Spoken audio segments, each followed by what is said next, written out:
Good morning class. कैसे हैं आप सब। स्वागत करते हैं आपका हम इस सेशन में। आज हम आप लोगों के लिए लेकर आए हैं यूपी बोर्ड कक्षा 12 हिंदी विषय के काव्यखंड के अंतर्गत संकलित नौका विहार इस शीर्षक के पद्यांशों की व्याख्या। यह पद्म भूषण सम्मान प्राप्त प्रकृति के सुकुमार कवि कहे जाने वाले सुमित्रा नंदन पंत जी द्वारा रचित उनके काव्य संग्रह गुंजन से संकलित है। पंत जी की कविताओं में प्रकृति सौंदर्य का सूक्ष्म एवं कोमल स्वरूप झलकता ही रहता है। छायावादी काव्य की एक प्रमुख विशेषता भी है प्रकृति का मानवीकरण। छायावादी कवियों ने प्रकृति को आलंबन बनाकर काव्य रचना की है। नौका विहार भी एक ऐसी ही कविता है जिसमें छायावादी काव्य के अधिकतर गुण विद्यमान हैं। इसकी भाषा संस्कृत निष्ठ खड़ी बोली और इसका छंद स्वछंद है। मानवीकरण, अनुप्रास, उपमा, रूपक, भ्रांतिमान आदि अलंकारों से यह कविता सुसज्जित है। देखिए, इस कविता के विषय में अगर थोड़ा जाने तो इसकी रचना पंत जी ने 1932 ईस्वी में की थी। इस समय पंत जी प्रतापगढ़ जिले में स्थित काला कांकर रियासत के राजा के महल में प्रवासी के रूप में थे, यानी वहीं इन्होंने स्थान लिया था, वहीं रुके हुए थे। यह महल गंगा नदी के किनारे अवस्थित था और यहाँ नौका विहार की सुविधा थी। पंत जी को नौका विहार करना अत्यंत प्रिय था। नौका विहार कविता में पंत जी ने रात में नौका विहार करने के दौरान उठने वाली भावनाओं एवं दृश्यों को शब्दबद्ध किया है। कवि ने नौका विहार की तुलना इस संसार में जन्म मरण के चक्र से की है। प्रकृति का मानवीकरण, कल्पना, दार्शनिकता आदि की चरम सीमा इस कविता में आपको दिखाई पड़ेगी। कविता को पढ़ते हुए ऐसा लगता है कि मानो कोई चित्रकार शब्दों के माध्यम से चित्र बना रहा हो। इस कविता के अंतिम छंद में इस प्राकृतिक सौंदर्य से उपजे दार्शनिक भावों को अभिव्यक्त किया गया है। इस प्राकृतिक दृश्य से कवि के मन में जीवन के संदर्भ में विभिन्न प्रकार के विचार उत्पन्न होते हैं। पंत जी को लगता है कि उन्होंने जीवन सत्य को पा लिया है। पंत जी कहते हैं कि इस धारा की ही भांति जीवन की गति शाश्वत है। शाश्वत यानी हमेशा रहने वाली, कह लीजिए अमर, चिरंतन, यानी युगों युगों से जीवन मरण का यह चक्र चला आ रहा है और आगे भी न जाने कब तक ये चलेगा। यह जीवन मृत्यु के बाद भी समाप्त नहीं होता, बल्कि उसका परम सत्ता से मिलन होता है। जीवन मरण का यह चक्र नौका विहार की ही तरह है, जहाँ हम बार बार जन्म लेते हैं और फिर परम सत्ता में विलीन हो जाते हैं। यह परम सत्ता हर जगह व्याप्त है। कवि को लगता है कि नौका विहार ने उसे अमरत्व प्रदान कर दिया है। तो आइए देखें क्या लिखा है इस कविता में। देखिए, पंत जी ने जैसे ही नौका विहार के लिए गंगा के किनारे अपने कदम को रखा तो वहां की जैसी छटा देखी वैसा उन्होंने लिखा है। लिखते हैं, शांत स्निग्ध ज्योत्सना उज्ज्वल अपलक अनंत नीरव भूतल।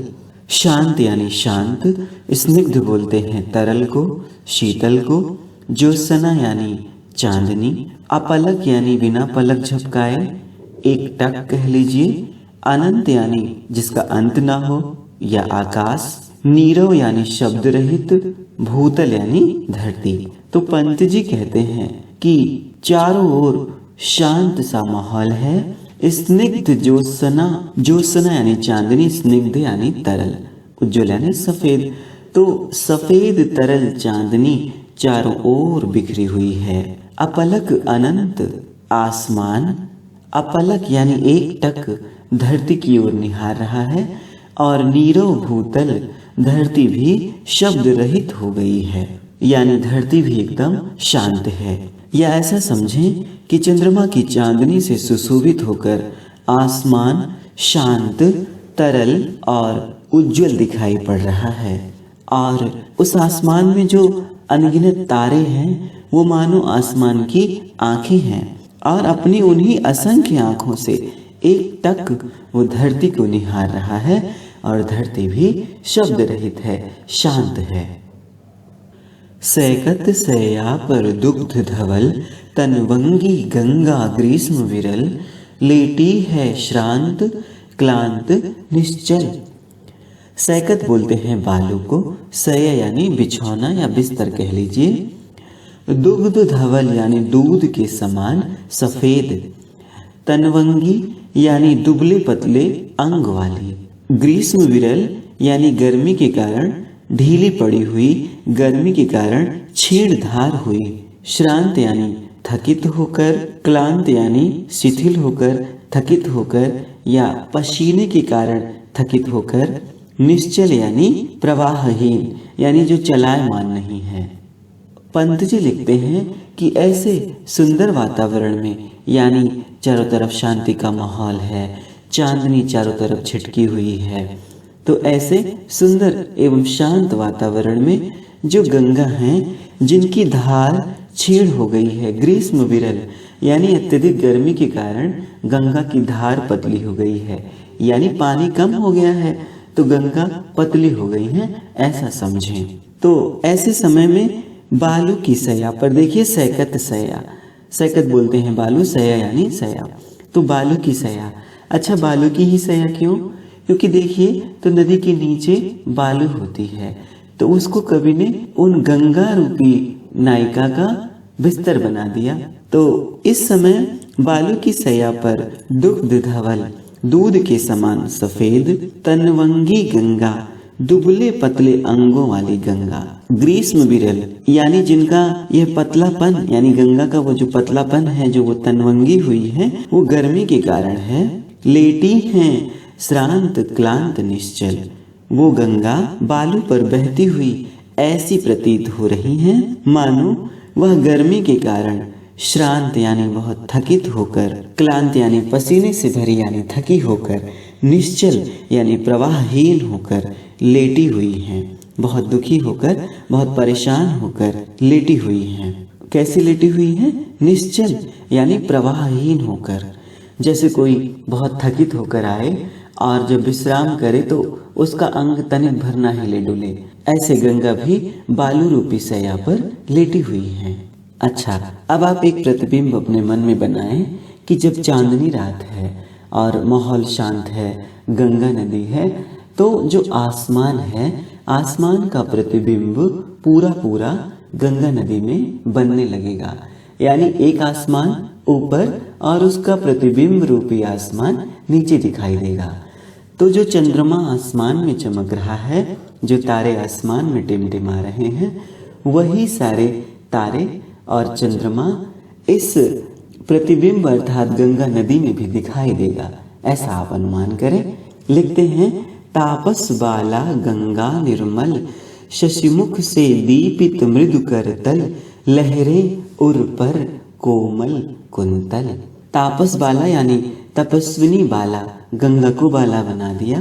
गंगा यानी गंगा, निर्मल यानी स्वच्छ, शशिमुख यानी चंद्रमा के समान मुख, दीपित यानी प्रकाशित, मृदु करतल यानी कोमल हथेली, करतल बोलते हैं हथेली को, उर यानी हृदय या कोमल यानी कोमल, कुंतल बोलते हैं केश पास को यानी बालों को।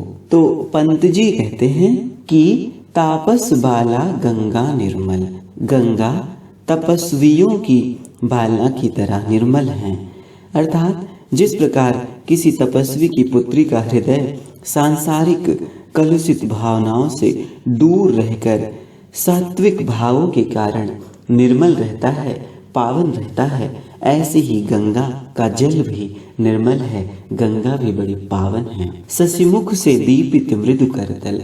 तो देखिए, अभी हमने आपको बताया था कि आप अनुमान करें कि चंद्रमा, तारे, आसमान, इन सब का प्रतिबिंब गंगा के जल में बन रहा है।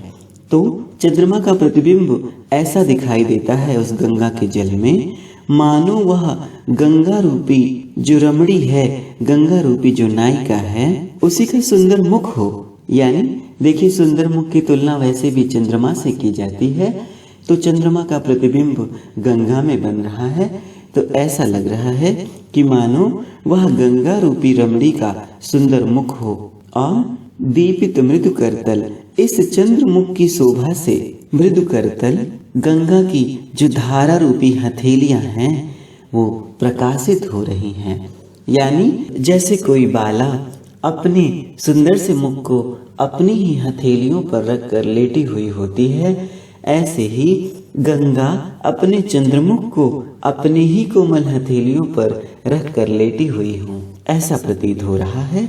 अर्थात चांदनी से गंगा की धाराएं और भी चमक रही हैं। लहरें उर पर कोमल कुंतल, और छोटी छोटी लहरें गंगा के वक्षस्थल पर ऐसी प्रतीत होती हैं कि मानो वो गंगा के लहराते हुए केश पास हों। यानी गंगा की लहरें मानो उसके कोमल केस हैं, जो बड़े लंबे होने के कारण खुलकर उसके हृदय पर लहरा रहे हैं। यानी कोई नायिका मानो अपने बालों को खोलकर फैलाकर लेटी हुई हो, तो उसके बाल उसके वक्षस्थल इत्यादि पर फैले हुए हैं। इस प्रकार से गंगा लग रही हैं। आगे लिखते हैं, गोरे अंगों पर सिहर सिहर लहराता तार तरल सुंदर, चंचल अंचल सा नीलांबर। और सिहर सिहर यानी कांप कांप कर, तार तरल यानी तारों के समान टिमटिमाता हुआ, चंचल और सफेद कह लीजिए। तो देखिए, आसमान का भी प्रतिबिंब उस जल में बन रहा है। कहने का भाव यह है कि तारों भरा जो आकाश है वो गंगा में प्रतिबिंबित हो रहा है। तो कवि को लग रहा है कि वो जो तारों भरा आकाश है जिसका प्रतिबिंब गंगा के जल में बन रहा है, वो मानो गंगा का नीला और महीन सा वस्त्र है। ऐसा तारों से भरे हुए आकाश का प्रतिबिंब गंगा के जल में पड़ रहा है, तो मानो गंगा रूपी बाला ने इस नीले और महीन वस्त्र को धारण किया हुआ हो। आसमान का प्रतिबिंब जब पड़ रहा है गंगा के जल में, जिससे उस गंगा रूपी बाला के शरीर की कांति झलक रही है। और ऐसा अनुमान करें कि जब गंगा में लहरें आएंगी तो जो नीचे प्रतिबिंब आसमान का, तारों का, चंद्रमा का बन रहा है, वो भी तो पानी के साथ हिलेगा ना। तो पंत जी लिखते हैं कि गंगा की लहरें जब मंद मंद चलने वाली वायु के साथ हिलती हैं, तो साथ ही साथ प्रतिबिंब वाला आसमान भी हिलने लगता है। तो ऐसा प्रतीत होता है कि मानो गंगा रूपी तपस्विनी बाला के गोरे गोरे अंगों को स्पर्श करने से बार बार वो तारों जड़ा हुआ आसमान रूपी आंचल लहरा रहा हो। यानी जो प्रतिबिंबित आकाश गंगा के जल में हिल रहा है, तो ऐसा लग रहा है कि गंगा का आंचल लहरा रहा है। यानी देखिए, आसमान में ढेर सारे तारे, वो आसमान नीले रंग का, तो जैसे कोई स्त्री नीले रंग की साड़ी पहनी हो और उस पर बहुत सारे सितारे जड़े हुए हों, ऐसा ही आप अनुमान करें कि गंगा ने उस आसमान रूपी नीले वस्त्र को धारण किया है, जिसमें वो आसमान के तारे रूपी सितारे चमक रहे हैं। तो जब लहरें आ रही हैं, तो चूंकि वो प्रतिबिंबित आकाश उनका वस्त्र है, तो वो वस्त्र हिल रहा है, तो ऐसा लग रहा है मानो गंगा के गोरे गोरे अंगों को स्पर्श करने से बार बार वो तारों जड़ा आकाश रूपी वस्त्र जो उसके आंचल के सदृश है लहरा रहा है। यानी जैसे किसी रमणी का आंचल लहराए, ऐसे ही वो आसमान रूपी वस्त्र का जो आंचल है वो लहरा रहा है। आगे लिखते हैं, साड़ी की सिकुड़न सी जिस पर शशकी रेशमी विभा से भर, सिमटी है वर्तुल मृदुल लहर। तो सिकुड़न सी यानी सासी से उपमा अलंकार, शशि बोलते हैं चंद्रमा को, रेशमी विभा यानी रेशमी किरणें, वर्तुल बोलते हैं टेढ़ी मेढ़ी गोलाकार को, मृदुल यानी कोमल। पंत जी कहते हैं कि गंगा की लहरों पर चंद्रमा की चांदनी छिटकी हुई है। तो गंगा की लहरों पर चूंकि छिटकी हुई है चांदनी, तो ऐसा लग रहा है कि उस आसमान रूपी नीले आंचल पर चंद्रमा की जो वो कोमल सी चांदनी है, उस चांदनी में प्रकाशित छोटी छोटी जो टेढ़ी मेढ़ी लहरें हैं वो ऐसी प्रतीत हो रही हैं मानो लेटने के कारण गंगा के वस्त्र में, गंगा की उस रेशमी साड़ी में, उस आसमान रूपी रेशमी साड़ी में सलवटें पड़ गई हो, सिकुड़न आ गई हो। यानी जैसे वस्त्र इत्यादि पहन के लेट जाइए तो वस्त्रों में सिलवटें आ जाती हैं, ऐसे ही लेटने के कारण उसकी यानी गंगा की उस रेशमी साड़ी में सलवटें पड़ गई हों।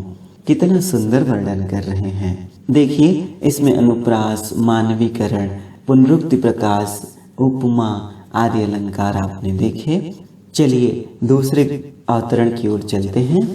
पंत जी आगे कहते हैं कि चांदनी रात का प्रथम पहर, हम चले नाव लेकर सत्वर, सिकता की सस्मित सीपी पर, मोती की जो सना रही विचर, लो पाले चढ़ी उठा लंगर। तो चांदनी रात का पहला पहर है, यानी रात्रि में 4 पहर हैं, तो अभी रात्रि पहले पहर में है।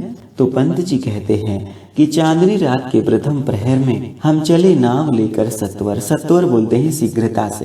तो पंत जी जब अपनी नाव लेकर शीघ्रता से चलना शुरू किए हैं तो सिकता की सस्मित सीपी पर, मोती की जो सना रही विचर, सिकता यानी बालू, सस्मित सीपी यानी मुस्कुराती हुई सीपी, ज्योत्सना बोलते हैं चांदनी को।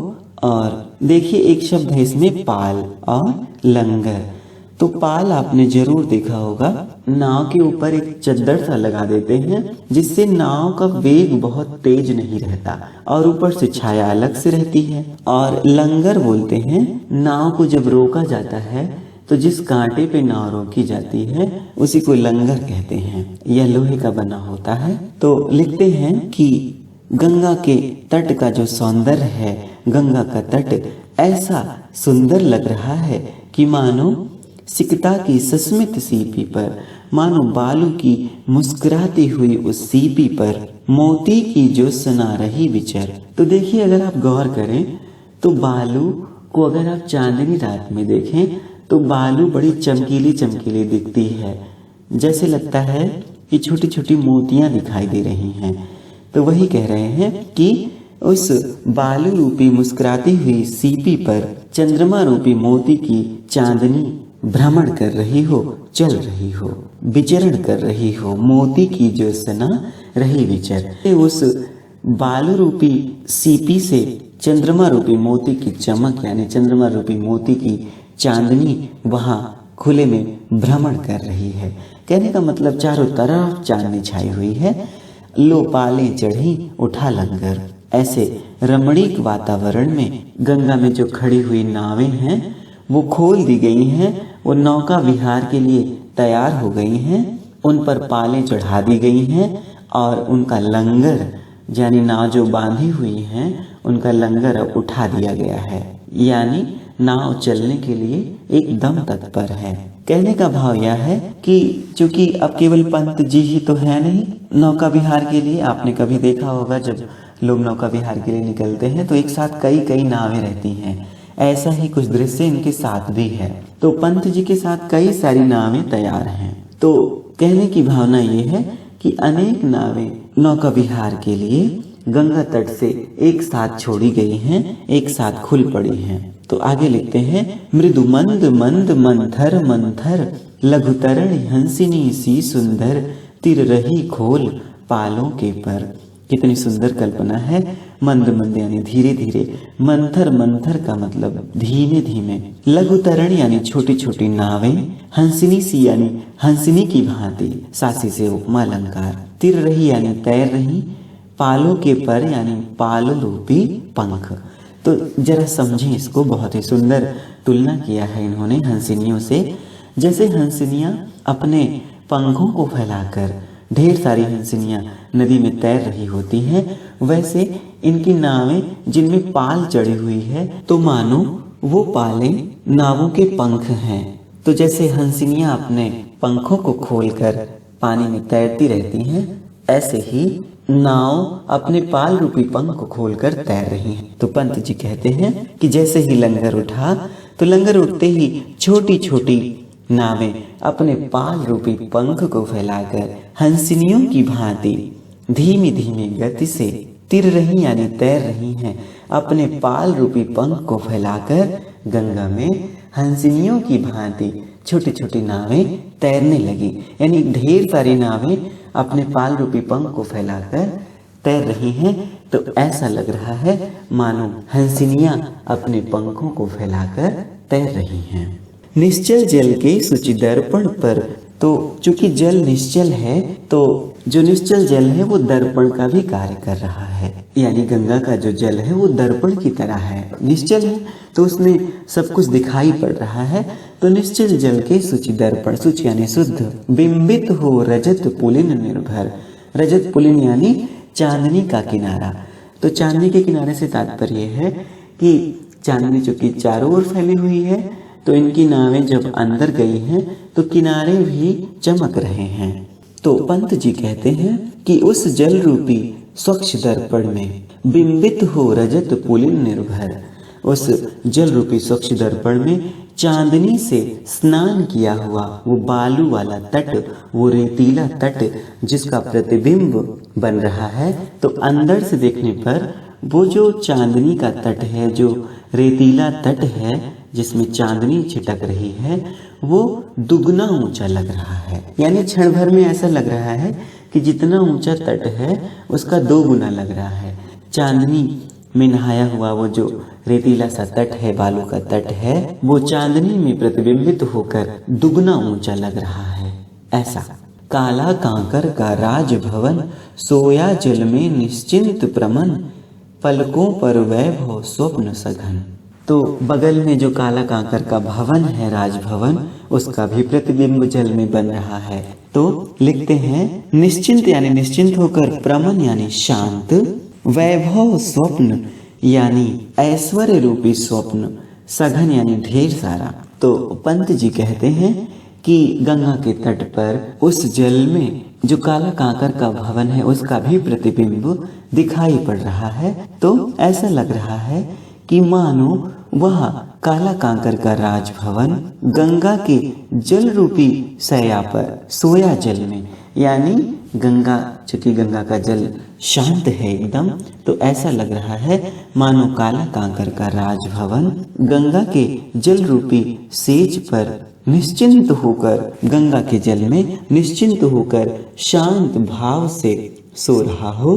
पलकों पर वैभव स्वप्न सघन, और उसके पलकों पर ढेर सारे ऐश्वर्य रूपी स्वप्न तैर रहे हैं, ढेर सारे वैभव रूपी स्वप्न, ऐश्वर्य के स्वप्न झलक रहे हैं। ऐसा कह लीजिए काला कांकर का राजभवन जिसका प्रतिबिंब गंगा के जल में बन रहा है। तो पंत जी को ऐसा लग रहा है कि मानो वो जो राजभवन है वो गंगा के जल रूपी सेज पर निश्चिंत होकर सो रहा है और उसकी पलकों पर वैभव रूपी स्वप्न झलक रहे हैं, दिखाई पड़ रहे हैं, तैर रहे हैं। ऐसा कह लीजिए। कितनी सुंदर चित्रात्मकता दिख रही है आपको। सचमुच ऐसा लग रहा है जैसे हम लोग नौका विहार में ही हैं। इसमें भी पुनरुक्ति प्रकाश जैसे अभी मंद मंद, मंथर मंथर और अनुप्रास, उपमा अलंकार जैसे हंसिनी सी हमने बताया। इस तरह से कई सारे अलंकार आपने देखे। आइए और आगे चलते हैं। पंत जी आगे लिखते हैं, नौका से उठती जल हिलोर, हिल पड़ते नभ के ओर छोर। पंत जी आगे कह रहे हैं कि ढेर सारी नौकाएं जब गंगा में चल रही हैं तो गंगा के जल में हिलोरें उत्पन्न हो रही हैं, यानी बड़ी लहरें उत्पन्न हो रही हैं, बड़ी तरंगे उठ रही हैं।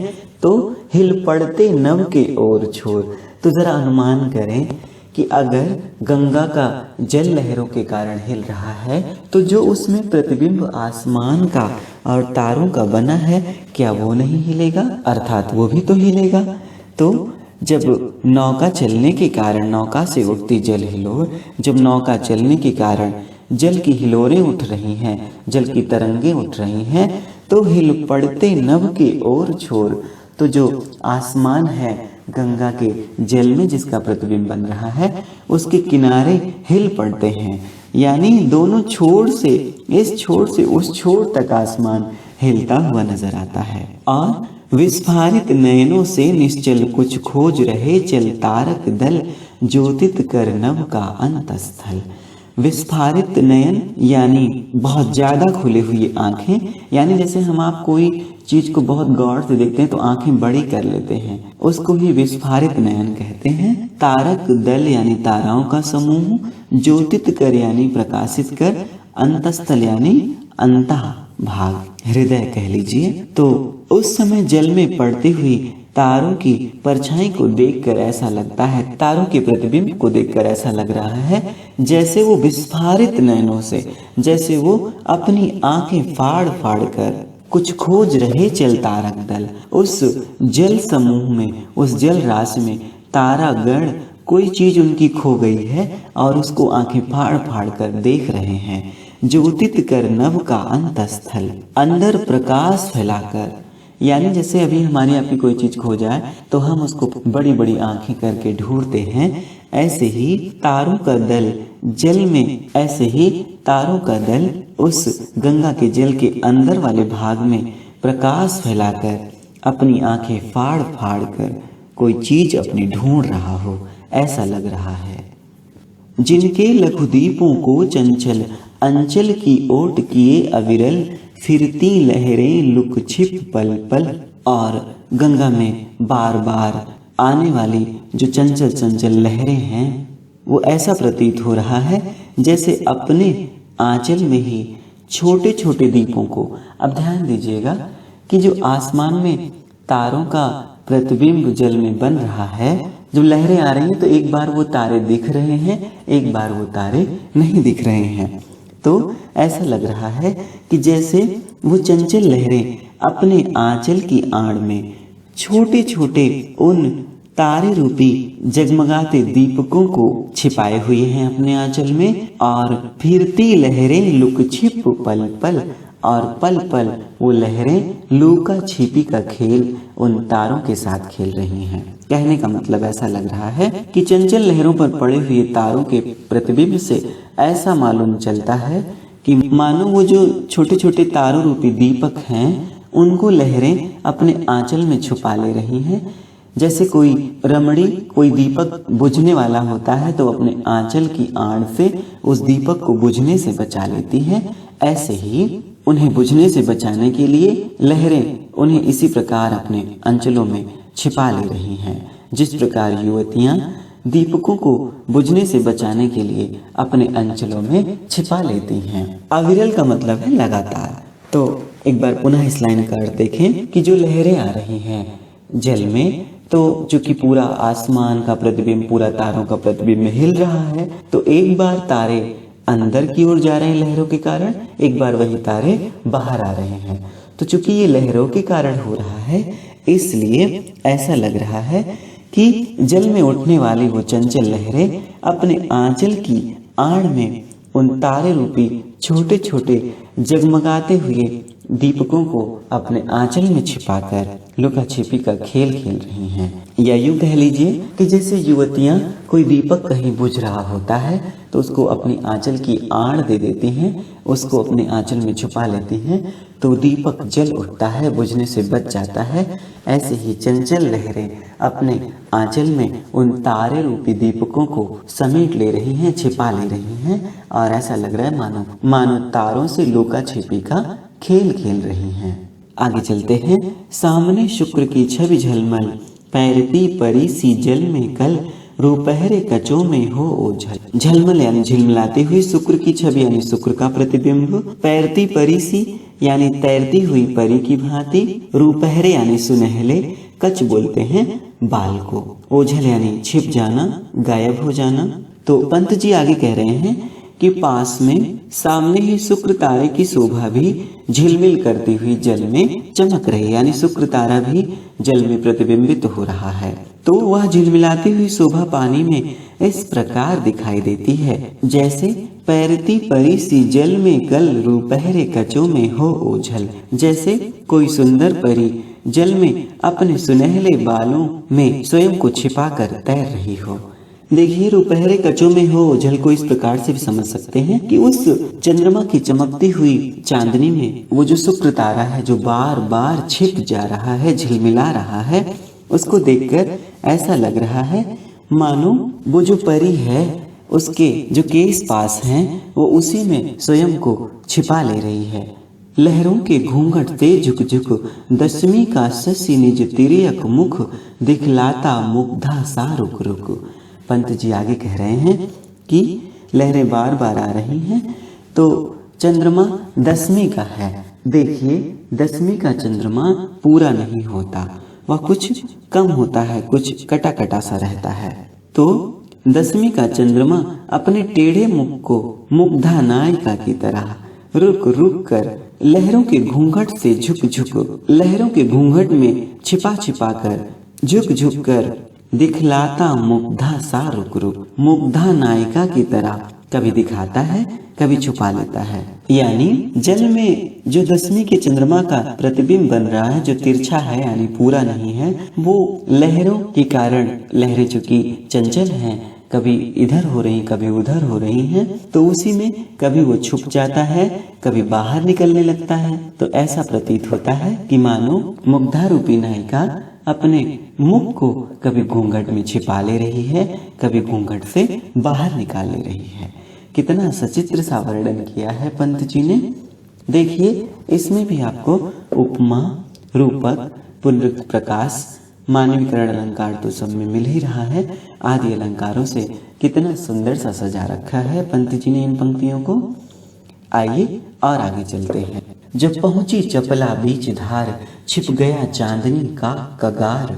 कगार बोलते हैं किनारे को, चपला यानी नाव। तो पंत जी कहते हैं कि जब उनकी नाव गंगा की धारा के बीच में पहुंच जाती है तो अब किनारे से ये ज्यादा दूर नहीं रह गए हैं, तो कैसा लग रहा है, छिप गया चांदनी का कगार। तो चांदनी के कारण चमकता हुआ गंगा का किनारा जो दिख रहा था वो आंखों से गायब हो गया, छिप गया, ओझल हो गया। अब क्या लग रहा है कि दो बाहों से दूरस्थ तीर, धारा का कृश कोमल शरीर, आलिंगन करने को अधीर। कृश बोलते हैं दुबला पतला, आलिंगन यानी गले मिलना, गले से लगाना, अधीर यानी धैर्यहीन, व्याकुल। तो ऐसा लग रहा है कि जो किनारे जो दूर दूर स्थित थे अब वो दो बाहों की भांति लग रहे हैं, और ऐसा लग रहा है जैसे वो दो बाहें धारा के कोमल कोमल कृश शरीर को यानी दुबले पुतले शरीर को अपनी दोनों बाहों में भर लेने के लिए व्याकुल है, ऐसा लग रहा है। यानी कि जो बीच में पहुंचे हैं तो अब वो जो रेतीला तट था, बालू वाला तट था, वो कम दिखाई दे रहा है। तो अब किनारे ऐसे प्रतीत हो रहे हैं पंत जी को जैसे वो बड़े धैर्यहीन होकर, बड़े व्याकुल होकर अपनी दोनों बाहों फैलाकर, दोनों बाहों को मतलब है दो किनारे, और अपनी दोनों बाहों को फैलाकर धारा के कोमल और दुबले पतले शरीर को गले लगा लेने के लिए व्याकुल हो रहे हो, गले लगा लेना चाहते हो। और इसी के लिए उन्होंने अपने किनारे रूपी दो बाहों को फैला रखा हो। अति दूर क्षितिज पर बिटप माल, लगती भ्रू रेखा सी अराल, अपलक नभनील नयन विशाल। बहुत सुंदर लिख रहे हैं। अति दूर यानी बहुत दूर, क्षितिज बोलते हैं जहाँ पर धरती और आकाश मिलते हुए प्रतीत होते हैं, ना कि मिलते हों, ऐसी जगह को क्षितिज बोलते हैं। आपने बहुत बार इस तरह का दृश्य देखा होगा कि आप कहीं चल रहे हों और लगता है कि धरती और आसमान वो फला जगह पे मिले हुए लग रहे हैं, इसी को क्षितिज कहते हैं। विटप माल यानी वृक्षों की माला यानी वृक्षों का समूह, भ्रू रेखा यानी भौहों की रेखा, अराल बोलते हैं टेढ़े मेढ़े को, नील नयन यानी नीला नीला नयन, विशाल यानी बड़ा। तो पंत जी कहते हैं और जहाँ की नाव है यहाँ से बहुत दूर क्षितिज पर खड़े हुए वृक्षों का मालानुमा जो समूह है वो ऐसा दिखाई दे रहा है जैसे टेढ़ी टेढ़ी भौहें हों, यानी लगती भ्रू रेखा सी अराल, यानी अत्यंत दूर क्षितिज पर जो वृक्षों की माला है, जो वृक्षों की श्रृंखला है लगातार, उसको देखकर ऐसा लग रहा है जैसे वो आसमान जो अपनी आंखें फाड़ कर देख रहा है, उस आसमान की वो टेढ़ी टेढ़ी भौहें हों। यानी इसको ऐसा समझें कि बहुत दूर क्षितिज पर खड़ा हुआ जो वृक्षों का समूह है वो भौहों की तरह टेढ़ा सा दिखाई दे रहा था।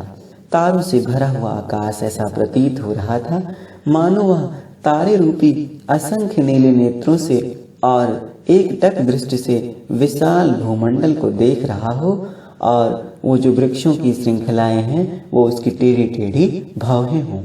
माँ के उर पर शिशुसा समीप, सोया धारा में एक द्वीप, उर्मिल प्रवाह को कर प्रतीप। प्रतीप बोलते हैं उल्टा, शिशुसा यानी बच्चे के जैसा, उपमा अलंकार। तो माँ के उर पर शिशुसा, जैसे कोई छोटा सा बालक माता के वक्षस्थल पर, माता के हृदय पर लेटा हुआ होता है, सोया हुआ होता है, ऐसे ही सोया धारा में एक दीप, ऐसा ही एक दीप जो गंगा के बीचों बीच दिखाई दे रहा था, वो भी सोया सोया सा लग रहा था। उर्मिल प्रवाह को कर प्रतीप। उर्मिल यानी लहरों से युक्त, या उर्मिल आप लहर को कह लीजिए। तो उर्मिल प्रवाह को कर प्रतीप, वो जो छोटा सा द्वीप था वहां जाने पर जो लहरें थी वो लौट आ रही थी, यानी वो लहरों का रुख मोड़ दे रहा था। यानी उस द्वीप से टकराकर लहरों से भरा गंगा का प्रवाह विपरीत दिशा को बहने लगता था।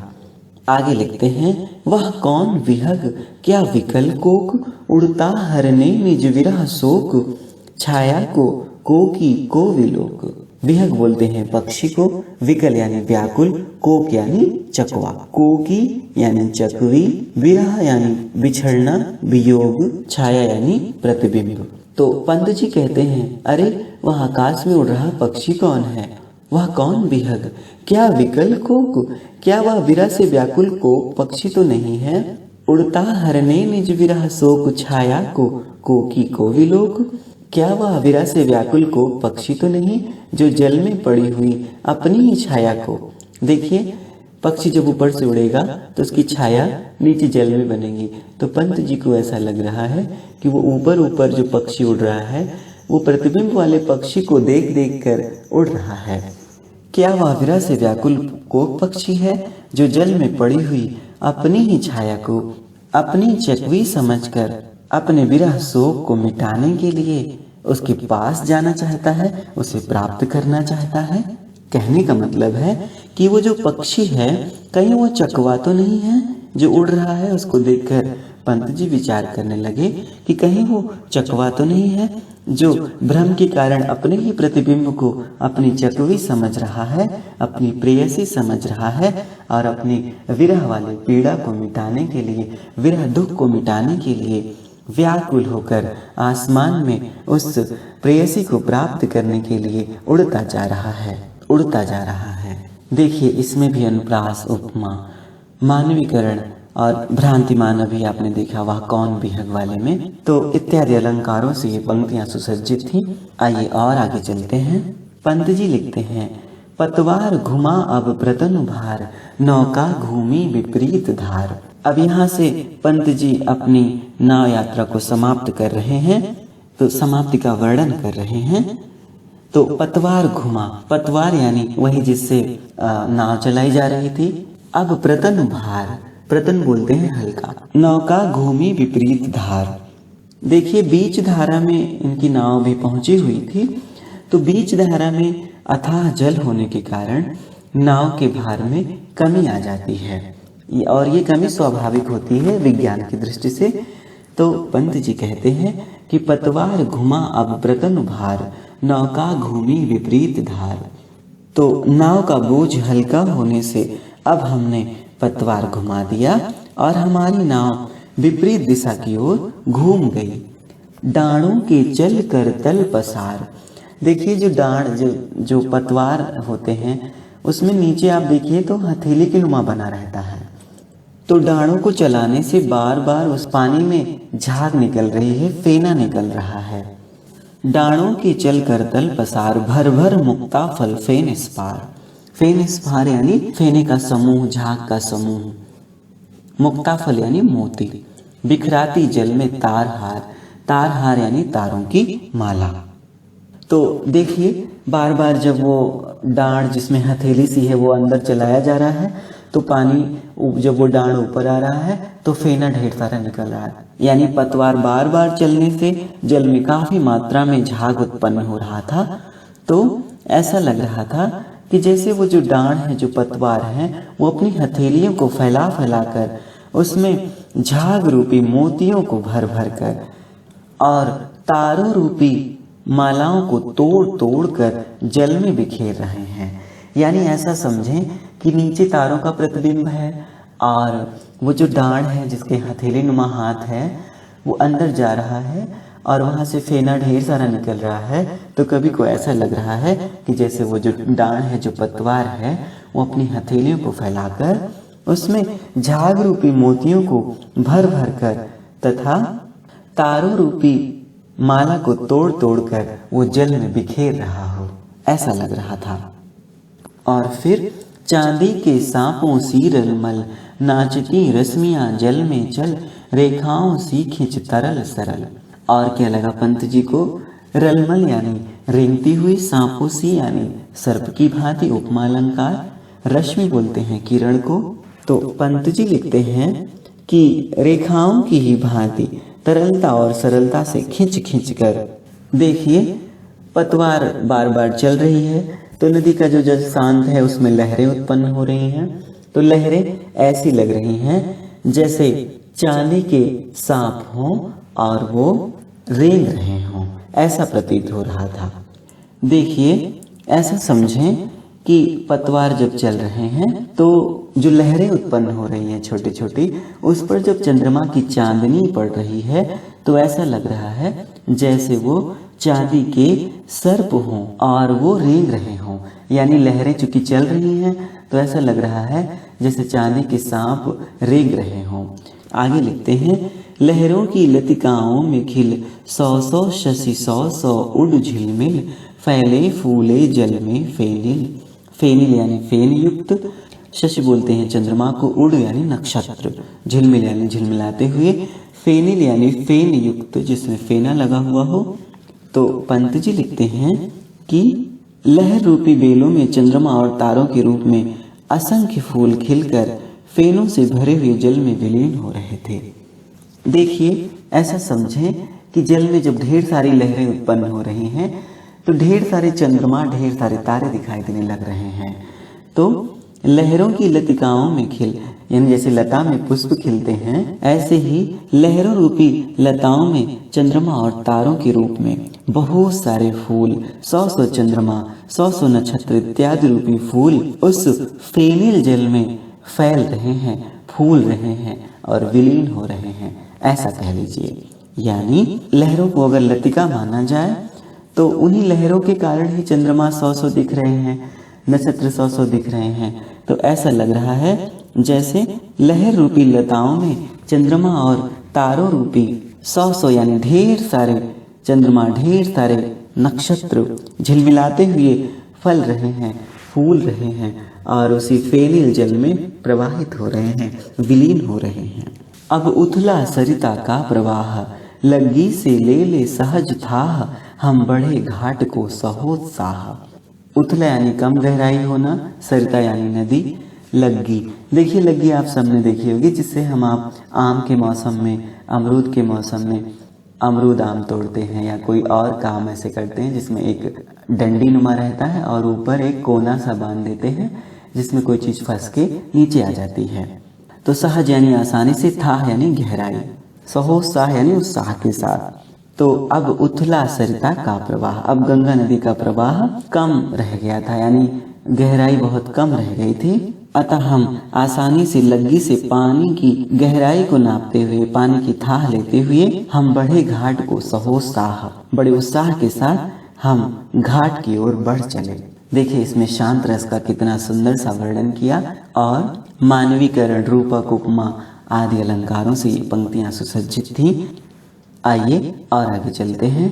पंत जी लिखते हैं, ज्यों ज्यों लगती है नाव पार, उर्मे आलोकित शत विचार, पंत जी कहते हैं, जैसे जैसे नाव इनकी पार लग रही है, उर्मे आलोकित सत विचार, वैसे वैसे इनके हृदय में 100 विचार आ रहे हैं, यानी ढेर सारे विचार, सैकड़ों विचार उत्पन्न हो रहे हैं।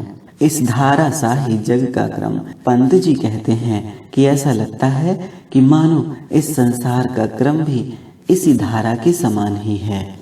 शाश्वत इस जीवन का उद्गम, उद्गम यानी उत्पन्न होना, शाश्वत यानी अमर, यानी जैसे नदी की धारा है, ये चलते चलते एक दिन समुद्र में मिल जाती है, ऐसे ही ये संसार है। इस संसार का क्रम भी इसी धारा के ही समान है। शाश्वत इस जीवन का उद्गम, इस जीवन का उद्गम शाश्वत है, यानी जीवन हर हाल में सबका होना है। इस जीवन का विस्तार शाश्वत है। शाश्वत है गति शाश्वत संगम। बहुत ही सुंदर बात लिख रहे हैं। उद्गम यानी उत्पन्न होना, गति यानी आगे चलना, और संगम यानी मिलना, यानी जन्म और जगत में काम करना और पुनः उस परम सत्ता में जाकर मिल जाना। यही तो है इस जीवन का क्रम, और वैसे ही धारा का क्रम है। यानी जैसे नदी में असंख्य लहरें उत्पन्न होती हैं, वैसे संसार में असंख्य जीवों का जन्म होता है, जो सदैव गतिशील रहते हैं और अंत में वो ब्रह्म से मिल जाते हैं। और ये सारी चीजें शाश्वत हैं, यानी निश्चित हैं, अमर हैं, ऐसा होना ही रहता है। ऐसी ही धारा भी तो है जो निरंतर बहती चली आ रही है। आगे जो जल बह जाता है उसका स्थान पीछे वाला जल ले लेता है। ऐसे ही जीवन है, किसी की मृत्यु होती है तो किसी का जन्म हो जाता है। जीवन निरंतर चलता रहता है और मनुष्य उस परम सत्ता के साथ संगम प्राप्त करता है, जैसे ये लहरें जाकर समुद्र में मिलती हैं। शाश्वत नभ का नीला विकास, जिस प्रकार आकाश का नीलापन, शाश्वत शशिका यह रजत हास, चंद्रमा की चांदी जैसी हंसी, यानी चंद्रमा की चांदनी जो सबको प्रफुल्लित करती है। शाश्वत लघु लहरों का विलास, जैसे छोटी छोटी लहरों का विलास, छोटी छोटी लहरों की आनंददायी क्रीड़ाएं शाश्वत हैं। उसी प्रकार जीवन की सुख दुख और उल्लास से भरी क्रियाएं भी इस संसार में सदैव विद्यमान रहती हैं। हे जग जीवन की कर्णधार, कर्णधार यानी नाव को खेने वाला, माझी कह लीजिए, चिरजन्म मरण के आर पार, शाश्वत जीवन नौका विहार।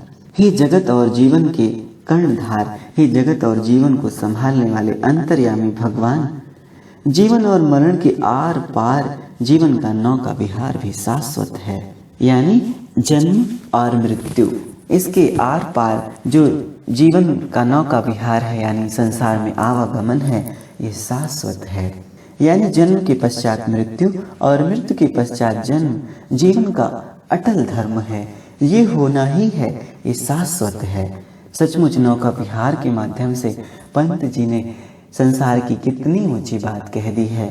मैं भूल गया अस्तित्व ज्ञान, जीवन का यह शाश्वत प्रमाण, करता मुझको अमरत्व दान। भगवान से कह रहे हैं कि नौका विहार के आनंद में मैं तो अपनी सत्ता को ही भूल बैठा था, यानी संसार में चलते चलते मुझे परम सत्ता से मिलना है, ये मैं भूल ही गया था। मुझे अपनी भी सुध नहीं रही थी। मैं भूल गया अस्तित्व ज्ञान कि मेरा क्या अस्तित्व है, भला मेरा जन्म किस लिए हुआ है, मैं ये सब भी भूल गया था। जीवन का यह शाश्वत प्रमाण, किंतु यह तो जीवन का शाश्वत प्रमाण है, अमर प्रमाण है, चिरंतन प्रमाण है, करता मुझको अमरत्व दान। अर्थात यही जीवन का वास्तविक रूप प्रस्तुत करता है और मुझे अमरत्व प्रदान करता है, यानी जीवन की शाश्वतता का ये जो जल की धारा से मुझे प्रमाण मिला है, ये मुझे अमरत्व प्रदान करता है। देखिए कितनी कुशलता से जीवन की नौका विहार का दार्शनिक रूप दे दिया है पंत जी ने यहाँ। जीव का ब्रह्म से मिलन नौका विहार की ही तरह है। कितना सुंदर सा वर्णन पंत जी ने किया। इन पंक्तियों में भी आपको उपमा, अनुप्रास, रूपक और मानवीकरण अलंकार आदि तो दिखे ही, रस इसमें शांत था। प्रिय विद्यार्थियों, अब ये पाठ यहीं समाप्त हुआ। इस सेशन को अब हम यहीं समाप्त करते हैं। आपको ये वीडियो कैसा लगा हमें अवश्य बताएं और अपने सहपाठियों के साथ इसे साझा भी करें। कोई आपकी प्रतिक्रिया हो तो कमेंट बॉक्स में ज़रूर लिखें। अब आपसे विदा लेकर चलते हैं। मिलते हैं किसी दूसरे सेशन में किसी दूसरे पाठ के साथ। धन्यवाद।